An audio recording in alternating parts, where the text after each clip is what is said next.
ગોંડલના અમિત કુટ આત્મહત્યા કેસને લઈને એક મોટા અપડેટ છે તે સામે આવી રહ્યા છે। રાજદીપસિંહના રિમાન્ડ પૂરા થયા બાદ આજે ફરી વખત એક કોર્ટ ખાતે છે તે લાવવામાં આવ્યા હતા। ત્યારબાદ કોર્ટ દ્વારા છે તે રાજદીપસિંહને જેલ હવાલે કરવાનો હુકમ કર્યો છે। ત્યારે કઈ જેલમાં હુકમ કર્યો છે આવો જાણીએ વિગતવાર।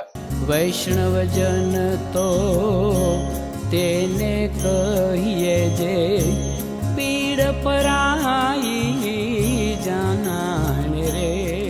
નવજીવન ન્યૂઝ ઉપર હું છું ક્રિસ। રાજદીપસિંહ દ્વારા 10 તારીખે છે તે ગોંડલ તાલુકા પોલીસ સ્ટેશન ખાતે છે તે આત્મસમર્પણ કરવામાં આવ્યું હતું। ત્યારબાદ આત્મસમર્પણ થયા બાદ રાજદીપસિંહનું છે તે પોલીસ દ્વારા છે તે ધરપકડ કરવામાં આવી હતી। ત્યારબાદ છે તે રાજદીપસિંહને જેતપુર પોલીસ સ્ટેશન ખાતે છે તે લઈ જવામાં આવ્યા હતા। ત્યાં તેમની પ્રાથમિક છે તે પૂછપરછ કરવામાં આવી હતી। ત્યારબાદ છે તે રિમાન્ડની માંગણી છે તે કરવામાં આવી હતી। આ રિમાન્ડમાં પોલીસ દ્વારા રાજદીપસિંહ આટલા મહિના સુધી ક્યાં રહ્યા હતા અને કોની સાથે મળ્યા હતા અને તેના દ્વારા કેટલી જગ્યા ઉપર તેઓ પોતે ગયા હતા તે બધું છે તે પૂછવામાં આવ્યું હતું। ત્યારબાદ આજે 2 દિવસના રિમાન્ડ પૂરા થયા બાદ આજે ફરી વખત રાજદીપસિંહને છે તે ગોંડલ કોર્ટ ખાતે છે તે લાવવામાં આવ્યા હતા અને કોર્ટમાં છે તે રાજદીપસિંહને જુનાગઢ જેલ ખાતે મોકલવાનો છે તે આદેશ કરવામાં આવ્યો છે। ત્યારે તેના વકીલ દ્વારા એક અરજી પણ છે તે કરવામાં આવી હતી।